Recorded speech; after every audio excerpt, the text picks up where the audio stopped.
علیکم، میں امداد سمرو۔ عمران خان کی فسطائیت روز بروز قدم قدم پر عیاں ہو رہی ہے۔ طاقتور کے سامنے گڑ گڑا رہے ہیں اور کمزوروں پر حملوں کے لیے اپنے فالوورز کو اکسا رہے ہیں۔ عمران خان صاحب عوام سے قربانی لے کر، عوام کا خون چوس کر، عوام کو بھوکا مار کے، عوام کو بے گھر رکھ کر، عوام کو دہشت گردوں کے حوالے کر کے خود اقتدار میں آنا چاہتے ہیں۔ فسطائیت کی یہی سب سے زیادہ علامات ہوتی ہیں، سب سے بڑی علامات ہوتی ہیں۔ اب ہو کچھ یوں رہا ہے کہ عمران خان صاحب چاہتے ہیں کہ مجھے اقتدار میں واپس لایا جائے، اس کے لیے وہ طاقتور کے پاؤں پکڑتے ہیں۔ عمران خان صاحب چاہتے ہیں کہ میری جو وعدہ خلافیاں ہیں یا جو میرا اصل ہے، جو میں چھپا ہوا ہوں مختلف نعروں کے پیچھے، کرپشن کے خلاف جہاد کے نعرے کے پیچھے، ایمانداری کے لبادے کے پیچھے، صادق اور امین ہونے کے لبادے کے پیچھے، یا پھر کل جو کہا تھا آج اس کے برعکس کر رہا ہوں، تو یہ قوم کو نہ بتائے کوئی، تو جو بتانے والے ہیں ان کے اوپر عمران خان صاحب اپنے کارکنوں کو حملوں کے لیے اکسا رہے ہیں۔ یہ فسطائیت، جتنی بھی دنیا جہان میں فسطائیتوں کی مختلف شکلیں ہوتی ہیں، وہ ساری کی ساری کل ملا کر عمران خان صاحب کے اندر ہے۔ بڑا جھوٹ بولو، جھوٹ کو پروپیگنڈا کرو، اور پروپیگنڈا کر کے آپ پھر اس کو سچ بنا دو اور لوگوں کو اس کے پیچھے لگا دو اور لوگوں کی سوچنے سمجھنے کی صلاحیت تک ختم کر دو۔ لندن کے مناظر آپ دیکھ رہے ہیں، عمران خان صاحب نے کہا اپنا پاکستان میں جتنے باتیں کیں، جو وعدے کیے، توشہ خانہ کا معاملہ ہی دیکھ لیجئے، پکڑے گئے تو عمران خان صاحب کے جو چاہنے والے تھے، خاص طور پر جن کو عمران خان صاحب نے تیار کیا ہوا تھا، انہوں نے بیانیے بنانے شروع کر دیے۔ جب عمران خان صاحب پکڑے گئے کہ کوئی امریکی سازش نہیں تھی بلکہ عمران خان صاحب نے خود سازش کی تھی، تو عمران خان صاحب نے ایک بیانیہ بنایا کہ سائفر تو ایک حقیقت تھی نا، جب ان کی اپنی آڈیو لیکس آئیں۔ اب معاملہ یہ ہے کہ خیبر پختونخوا میں عمران خان صاحب کی حکومت ہے۔ خیبر پختونخوا میں اور تو اور تحریک انصاف والے لوگ خود بھی محفوظ نہیں ہیں، وہاں پہ وہ رہ نہیں پاتے، کیونکہ عمران خان صاحب نے پورے کے پورے صوبائی وسائل اپنی فسطائیت پر خرچ کرنے پر لگا دیے۔ فسطائیت کون سی ہے؟ وہاں پر جتنی جو سوشل میڈیا کے ٹرولز ہیں ان کو عمران خان صاحب نے وہ خیبر پختونخوا کے وسائل پر استعمال کر رہے ہیں۔ باقی جتنے وسائل ہیں اپنے لانگ مارچ اور جلسوں کے لیے انہوں نے استعمال کیے۔ 60 جلسے جو کیے عمران خان صاحب نے، تو سارا کا سارا پیسہ جو تھا وہ کہاں سے آیا تھا؟ وہ دھن دولت مال کہاں سے آیا؟ اتنا اربوں روپے کہاں سے آئے تھے؟ تو ظاہر ہے صوبائی حکومت کا فوکس خان صاحب نے اپنی سیاسی جنگ پر لگا دیا۔ وسائل، صرف فوکس نہیں، وسائل، تو کے پی کے عوام جو ہیں وہ رل گئے۔ اب کہانی ذرا بڑی دلچسپ ہو گئی ہوئی ہے، دلچسپ اور حیران کن بھی اور افسوسناک بھی۔ کل عمران خان صاحب نے کچھ صحافیوں سے، کچھ صحافی تھے جو ان میں بھی من پسند تھے ظاہر ہے، لیکن بہرحال بلاتے ہی من پسند صحافیوں کو، لیکن کچھ تھے جو من پسند ہونے کے باوجود بھی صحافی ہیں جو سوال کر رہے ہیں۔ اچھا، یہ والی جو سوال، تھوڑا سا سوال کرتے ہیں، خان صاحب کو وہ صحافی پسند نہیں ہے جو سوال کریں، وہ جو ان کو ان کا کل دکھائیں، عمران خان صاحب کو بتائیں کہ عمران خان صاحب آپ نے تو کل یہ وعدہ کیا تھا، آپ نے تو یہ بات کی تھی، آج آپ اس کے برعکس کیسے کر رہے ہیں؟ تو عمران خان صاحب کو وہ صحافی اچھے نہیں لگتے، پوچھتے ہیں کہ جی آپ کون سے چینل سے ہو؟ اچھا آپ تو ایجنڈا کے تحت آئے ہو نا۔ یہ ایک بار نہیں، کئی بار عمران خان صاحب نے پریس کانفرنسز میں کیا ہوا ہے، جب وزیر اعظم تھے اس وقت بھی، اور جب وزیر اعظم نہیں تھے اس سے جب اپوزیشن میں تھے اس وقت بھی۔ آج میں بڑی دلچسپ میں نے چیز دیکھی، پرویز الہی صاحب، بڑے میاں تو بڑے میاں، چھوٹے میاں سبحان اللہ۔ پرویز الہی صاحب خیر وہ تو بچپن سے اس طرح کے ہیں، انہوں نے بھی ایک خاص، دیکھیں آپ پنجاب حکومت کے خلاف میڈیا میں کسی طرح کی کوئی چیز آپ کو نظر نہیں آئے گی، حکومت نام کی چیز نہیں ہے۔ وہ ہمارے دوست آصف چودھری صاحب ہیں، جرنلسٹ ہیں، انہوں نے وہ جو بچی والا معاملہ اٹھایا تھا، بعد میں پرویز الہی صاحب نے ان کا نوٹس لے لیا تھا اس معاملے کا۔ وہ نیشنل میڈیا پہ آپ کو بات نظر نہیں آئے گی کہ ایک بچی جل رہی تھی اور وہ والدین لے کر پھر رہے تھے، اور لاہور جیسے اسپتال میں جلی ہوئی بچی کو کوئی علاج کے لیے کوئی اسپتال لینے کو تیار نہیں تھا۔ یہ خبر آپ کو نہیں ملے گی۔ نشتر ہسپتال کا مسئلہ اگر پرویز الہی کی جگہ یہاں کوئی اور وزیر اعلیٰ ہوتا ہے، یا یہ معاملہ کراچی کے کسی اسپتال کا ہوتا، سکھر میں ہوتا، حیدرآباد میں ہوتا، تو ڈائریکٹ اٹیک ہوتا اس کی پارٹی کے اوپر، وہاں کی پیپلز پارٹی پر، وزیر اعلیٰ پر۔ یہاں معاملہ نیچے مطلب ایم ایس تک رکھا گیا، اور ظاہر ہے پرویز الہی صاحب، تو پرویز الہی صاحب، میں آپ کو گزارش کر رہا تھا، عمران خان صاحب من پسند لوگوں کو بٹھاتے ہیں، صحافیوں کو جو سوال نہ کریں۔ پرویز الہی صاحب کی آج پریس کانفرنس میں نے سنی اور میں حیران، سارے آوازیں، آشنا آوازیں، سارے دوست سوال کرنے والے، میں نام نہیں لیتا، سوال نہیں کر رہے تھے، فل ٹاس دے رہے تھے۔ پرویز الہی صاحب چھکا مارے ذرا، یار وزیر اعلیٰ سامنے کھڑا ہوا ہے، پنجاب جیسا صوبہ، اتنے مسائل، فائنینشیل ایشوز بن رہے ہیں، پرویز الہی صاحب روزانہ نیا جہاز خرید رہے ہیں، پرویز الہی صاحب نیا سی ایم ہاؤس بنا رہے ہیں، پرویز الہی صاحب جو ہیں وہ اپنے لیے جو ثوابدیدی فنڈز ہیں وہ 10 ارب سے بڑھا کر 17 ارب روپے کر رہے ہیں، پرویز الہی صاحب اپنے لیے الگ سے ڈویژن بنا رہے ہیں، پرویز الہی صاحب نے سارا کا سارا خرچہ جو ہے وہ اپنے حلقوں پر کے لیے کر دیا ہوا ہے۔ تو سارا نہیں، پی ڈی ایم کا مستقبل کیا دیکھتے ہیں آپ؟ تو مطلب اس طرح کے سوال میں حیران تھا کہ صحافت کو ہو کیا گیا ہے۔ پھر میری حیرت جو ہے وہ تھوڑی دیر کے بعد پھر واپس آئی کہ یار یہ صحافت جو ہے نا، یہ سیٹ میڈیا والا کام رہ گیا ہوا ہے، جو ہمارے نیشنل میڈیا، ریگولر میڈیا ہے، وہ چلا گیا ہوا ہے سیٹ میڈیا، سیٹ کے پاس۔ اب سیٹ پرویز الہی سے راضی ہے تو وہ صحافی پرویز الہی کے لیے بھیجے گا جو پرویز الہی سے اوکھا سوال نہ کرے پریس کانفرنس کرنے کے لیے، اس کے پاس بیٹ ہوگی۔ تو صحافت تو خیر رہی نہیں نیشنل میڈیا میں، تو خیر تو یہ پرویز الہی صاحب تک بات یہ اس طرح آ گئی ہے۔ پہلے بھی ہوتا تھا، لیکن پہلے سوال کوئی نہ کوئی کر جاتا تھا، کوئی نہ کوئی صحافی ایسا پریس کانفرنس میں ہوتا تھا جو سوال کر جائے۔ لیکن بہرحال اب عمران خان صاحب نے ایک خواہش کا اظہار کیا کہ جی اب میں بولنا سیکھ گیا ہوں، تو اب میں ذرا صحافیوں سے بھی ملاقات کر لوں۔ انہوں نے ایک پی ٹی آئی بنی گالا نے ایک ریکویسٹ بھیجی کہ جی عمران خان صاحب جو ہیں RIUJ Rawalpindi Islamabad union of journalist اور نیشنل پریس کلب سے ملنا چاہتے ہیں، اور اس کے علاوہ PFUJ Pakistan federal union of journalist ان سے ملاقات کرنا چاہتے ہیں۔ تو PFUJ کی میجورٹی جو تھی انہوں نے کہا کہ ہم نے تو نہیں ملاقات کرنی، ہم نہیں جائیں گے۔ تو ان کے جو بڑے تھے وہ نہیں گئے، جو صحافی ہیں وہ نہیں گئے۔ بہرحال RIUJ اور نیشنل پریس کلب کے کچھ لوگ گئے وہاں پر۔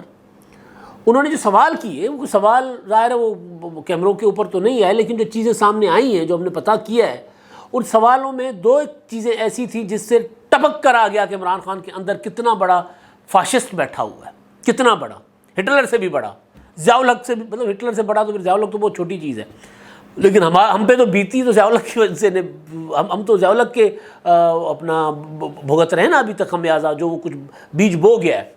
تو عمران خان صاحب بالکل ضیاء الحق سے بھی بڑا فاشسٹ ان کے اندر بیٹھا ہوا ہے۔ سوال ایک خاتون جرنلسٹ نے کیا، بڑا سادہ سا سوال تھا، تجربے کی بنیاد پر سوال تھا۔ دیکھیں ہم جب رپورٹر جرنلسٹ ہم جب جاتے ہیں فیلڈ میں تو ہم مطلب پیپلز پارٹی ہے فرض کر لیں، کوئی ایسے صحافی جو پیپلز پارٹی پر تنقید کرتے رہتے ہیں، کالم لکھتے رہتے ہیں، پروگرامز کرتے رہتے ہیں، جب وہ پیپلز پارٹی کے جلسوں میں جاتے ہیں، جب وہ مسلم لیگ نون کے اوپر تنقید کرتے ہیں، مسلم لیگ نون کے جلسوں میں جاتے ہیں، آپ نے کبھی یہ نہیں سنا ہوگا کہ مسلم لیگ نون کے یا پیپلز پارٹی کے جلسے میں کسی صحافی کو کٹ پڑی ہو، یا کسی خاتون صحافی کو ہراساں کیا گیا ہو، کسی خاتون صحافی کے کپڑے پھاڑے گئے ہوں۔ ابھی یہ پچھلے دنوں کراچی میں سما کی ایک رپورٹر تھی، ان کے ساتھ ہوا، بدسلوکی ہوئی۔ اس سے پہلے لاہور میں نے مال روڈ پر عمران خان ایک ریلی لے کر آ رہے تھے، تو مال روڈ پر جب جلسہ تھا تو جلسے سے پہلے خواتین کے اوپر پلب پڑے، صرف خواتین جرنلسٹ نہیں، عام خواتین، پی ٹی آئی کی کارکنیں، وہ ویڈیوز وائرل ہوئی ہیں کہ کپڑے کس طرح عورتوں کے پھٹتے ہیں، وہاں پہ عورتوں کے ساتھ کیا سلوک ہوتا ہے۔ تو ایسے میں ہم نے خود اپنی جرنلسٹ جو کولیگز تھیں ان کو بچا کر وہاں سے نکالا تھا۔ ایک واقعہ میرے سامنے ہوا تھا، بہت مشہور واقعہ ہے، جیو پر اٹیک ہوا تھا، ثنا مرزا کو مارا گیا تھا۔ ثنا مرزا، یہ DSNG ثنا مرزا کھڑی ہوئی تھی امین حفیظ کے ساتھ، یہ ساتھ میں 92 میں کام کرتا تھا، میں اپنی DSNG کی چھت پر کھڑا ہوا تھا، میں بھی بیپر کے لیے کھڑا ہوا تھا، وہ بھی بیپر کر رہے تھے، اور بالکل اسٹیج کے ساتھ ثنا مرزا کے اوپر اٹیک ہو گیا۔ پہلے بوتلیں آئیں، پھر گلیل لگے، پتہ نہیں کیا کیا ہوا، اور لوگوں کے ہاتھ میں وہ تھی جو ڈنڈیاں اس کی جھنڈے والی، اس کے ساتھ مطلب بندہ بتا نہیں سکتا نا جو کچھ کر رہے تھے۔ سوال اس پس منظر میں تھا عمران خان صاحب سے، لیکن اندر سے یوں فاشسٹ اٹھ کے ابھر کے آ گیا، فاشسٹ۔ سوال سادہ سا تھا، سوال تھا کہ آپ کے جلسوں میں خان صاحب عورتوں کے ساتھ یہ سلوک کیوں کیا جاتا ہے، یہ سوال تھا خواتین جرنلسٹ کے ساتھ۔ تو عمران خان صاحب کا جواب سنیں، غریدہ فاروقی اگر مردوں میں گھسیں گی تو یہ تو ہوگا آبیل مجھے مار۔ مطلب یہ عمران خان ہیں جن کو سے جب ریپ وکٹم کے متعلق سوال کیا گیا تھا کہ عورتوں کا ریپ ہوتا ہے، تو انہوں نے کہا تھا کہ اگر عورتیں جو ہیں وہ اس طرح کے کپڑے پہنیں گی تو پھر مرد تو روبوٹ نہیں ہیں۔ بچیوں کے ساتھ ریپ ہوا، عمران خان صاحب کا یہ جواب تھا۔ جب ان سے پوچھا گیا کہ بھائی وہ بچی، چھوٹی چھوٹی بچیاں، ابھی ایک خبر آئی ہے کہ میرا خیال ہے گجرانوالا کی یا کہیں کی ایک معذور عورت فوت ہو گئی تھی، اس کی میت نکال کر اس کے ساتھ زیادتی ہوئی تھی. مرد تو روبوٹ نہیں ہے. تو عمران خان صاحب بجائے یہ کہتے کہ یار دیکھیں یہ ایک غلط چیز ہے، میں نے اپنے کارکنوں کی میں تربیت کروں گا، میں ان کو سکھاؤں گا، لیکن وہ اکسا رہے ہیں. کیا اکسا رہے ہیں؟ کہ غریدہ فاروقی کا نام لے کر، تاکہ غریدہ فاروقی پاکستان کی کسی بھی سڑک، غریدہ فاروقی کے کنڈکٹ سے میرا متفق ہو، میں نہیں متفق، بالکل بھی نہیں متفق. آسمہ شیرازی پاکستان کی بہت بڑی جرنلسٹ ہیں، غریدہ فاروقی سے چلے ہم ذرا سائڈ پہ کر لیتے ہیں ان کو، وہ ٹارگٹ بن گئی عمران خان صاحب کا. اچھا یہ غریدہ فاروقی جب عمران خان صاحب کے لانگ مارچ کے دوران ان کے جلسوں میں سارا ٹائم اور اپنے بجلی کے کھمبوں پہ کھڑے ہو کے بیپر دیا کرتی تھیں، اس وقت ٹھیک تھی غریدہ فاروقی. لیکن جب غریدہ فاروقی نے عمران خان صاحب کی سیاست پر تنقید کرنا شروع کر دی تو غریدہ فاروقی ٹھیک نہیں ہے. میں کنڈکٹ کی اور بات کر رہا تھا. غریدہ فاروقی بھی ٹویٹر پر بھڑ جاتی ہے، ان سے لڑنا شروع ہو جاتی ہیں، تو وہ ایک الگ بات ہے. بطور ایک اینکر وہ اگر کہیں کام کر رہی ہیں تو بھئی ان کو تو اس پولیٹیکل پارٹی کو ان کو تحفظ فراہم کرنا چاہیے، کیونکہ ان کا کراؤڈ ہوتا ہے. تو میں کنڈکٹ اس حوالے سے میں بات کر رہا تھا. آسمہ شیرازی نے کالم لکھا تھا، اس کے اوپر آسمہ شیرازی کے خلاف جو ٹرینڈز چلائے گئے، کالیوں والے گندے ٹرینڈز، اور عمران خان صاحب کے گھر کے اندر بیٹھ کر بنائے گئے وہ ٹرینڈز. اب تو وہ آ گیا نا، کیا نام ہے اس کا، وہ جو بشرا بی بی کی آڈیو اس کے ساتھ ارسلان خالد کے ساتھ، کہ بیٹا اس کو غداری کے ساتھ جوڑ دو. میں صرف آپ کو بتا رہا ہوں فاشسٹ کس طرح مطلب رویہ کیسے نکل کے باہر آ گیا. سوال تھا خاتون جرنلسٹ جو بیچاری رپورٹرز کام کرتی ہیں ان کو ابیوز کرتے ہیں، ان کے اوپر جنسی اٹیک ہوتا ہے پی ٹی آئی کے جلسوں میں. دوسرا حملہ نہیں ہوتا، جنسی حملہ ہوتا ہے. اب میں وہ باتیں کھول کر نہیں کرنا چاہ رہا. اس پر سوال تھا. یعنی عمران خان صاحب سرٹیفکیٹ دے رہے ہیں اپنے کارکنوں کو کہ میرے اوپر تنقید کرنے والے صحافی چاہے مرد ہو چاہے عورت ہو، اگر آپ کے اندر گھسے تو اس کو چیر پھاڑ دو.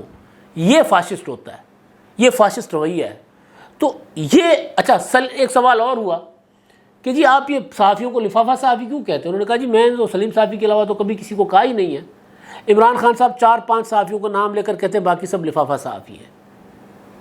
تو یہ یعنی عمران خان، کیونکہ ہم لوگ عمران خان پر تنقید کرتے ہیں، ہم یہ سوال نہیں کرتے کہ عمران خان صاحب اللہ کے کرم سے آپ پاکستان کے سب سے بڑے لیڈر بن گئے ہیں، مقبول لیڈر ہے. کل کا انٹرویو پرسوں کا دیکھا نا آپ نے، چودھری غلام حسین کا سوال بہت وائرل ہوا. وہ یہ سوال ہوتے ہیں. ایسے لوگوں کو عمران خان صحافی مانتا ہے جو صحافی یہ سوال کرے کہ جی 4.25 سال کا حساب دیں، 4.25 سال میں آپ نے جو وعدے کیے تھے، جو 22 سال میں، وہ 4.25 سال میں کتنے پورے کیے. جو یہ سوال کرے کہ یار ملک اس وقت سیلاب میں ڈوبا ہوا ہے، اس وقت خیبر پختونخوا دہشت گردی کے نشانے پر ہے، اور آپ پوری کی پوری ریاست کو ایک لانگ مارچ کے ذریعے مفلوج کرنا چاہتے ہو، آپ چاہتے کیا ہو؟ اور انتخابات آپ لینا چاہتے ہو تو اس کے لیے قومی اسمبلی میں جاؤ، تحریک عدم اعتماد کرو اور دوبارہ آ جاؤ اور انتخابات کروا لو. یہ سوال کرنے والے، عمران خان صاحب کی ایمانداری دیانتداری پر سوال اٹھانے والے، وہ پھر لفافے ہو جاتے ہیں اور پھر وہ کہتے ہیں کہ جی نہیں میں نے تو سلیم صافی کا نام لے کر سلیم صافی کی زندگی تو خطرے میں ڈال دی نا بھائی. چیف جسٹس اسلام آباد ہائی کورٹ نے وہ جو نوٹس لیا تھا ایک جج صاحبہ کے اوپر، عمران خان نے کہا نام لے کر ان کو کہا تھا کہ جی ہم آپ کو بھی دیکھ لیں گے، آپ کے اوپر ایکشن لیں گے. معافی مل گئی. لیکن یہ کیا اس سے کم جرم ہے کہ ایک صحافی، خاتون صحافی کا نام لے کر کہہ رہے ہیں کہ وہ جائیں گی مردوں میں تو ان کے ساتھ یہ حشر ہوگا، ذمہ دار وہ ہوں گی، وہ نہ جائیں، گھر میں بند رہیں ورنہ ہمارے لوگ ان پر حملہ کریں گے. یہ اکسانا نہیں ہے تو اور کیا ہے؟ اب اس پر اگر میں چیف جسٹس اطہر من اللہ صاحب کو کہوں کہ ذرا اس اسٹیٹمنٹ کا نوٹس تو لے لینا. پاکستان میں صحافت جو ہے وہ تھوڑی بہت جو بچی ہے اس کو ایک فاشسٹ رویوں کے ذریعے اس کو بھی ختم کیا جا رہا ہے. اگر صحافت آزاد نہیں ہوگی تو پاکستان میں جمہوریت نہیں ہوگی، تو پھر پاکستان میں عدالتی نظام نہیں چل سکے گا. پھر جو مرضی چیف جسٹس اطہر من اللہ صاحب جو ہیں وہ، یا باقی بندیال صاحب یا جتنے بھی جج صاحبان ہیں، بیٹھ کر اپنے عدالتیں چلاتے رہیں. صحافت کی آزادی کے بغیر کوئی کچھ نہیں کر سکتا. تو عمران خان صاحب سب سے پہلا اٹیک کرتے ہیں صحافت پر، اور یہ کہہ کر رہے ہیں نام لے کر صحافیوں کے کہ یہ 4 صحافی ہیں، باقی سارے لفافہ ہیں. یہ فاشزم کا سب سے بڑا جو ہے وہ مثال ہے فاشزم کی. اچھا اب میں جو بات دوسرا معاملہ تھا، آج پی کے سینئر وزیر عاطف خان کو بھی طالبان نے بھتے کی پرچی بھیجی ہے 80 لاکھ روپے کی. جب وہاں پر احمد ولی خان نے، جن کو عمران خان صاحب میلو میلو کیا کرنا، جن کو روزانہ جن کی توہین کرنے کی کوشش کرتے ہیں، ان کی نہیں ہوتی، جو کہتا ہے وہ ہوتا ہے اصل کا تو یہی ہے نا، تربیت بتا رہی ہوتی ہے نا. تو احمد ولی خان نے آج سے چند ماہ پہلے یہ انکشاف کیا تھا کہ سوات کے اپنا خیبر پختونخوا کے وزیر اعلیٰ محمود خان خود سوات نہیں جا پا رہے، سوات میں جو ہے وہ طالبان دوبارہ منظم ہو رہے ہیں، بھتے دے رہے ہیں پی ٹی آئی کی آدھے سے زیادہ. انہوں نے کہا تھا پی ٹی آئی کی پوری کابینہ بھتے دے رہی ہے اور کوئی بھی اپنے علاقوں میں نہیں جا پا رہا، سارے کے سارے پشاور بیٹھے ہوئے ہیں. عمران خان صاحب مسلسل اس معاملے پر، ان کی پوری حکومت اس معاملے پر خاموش تھی.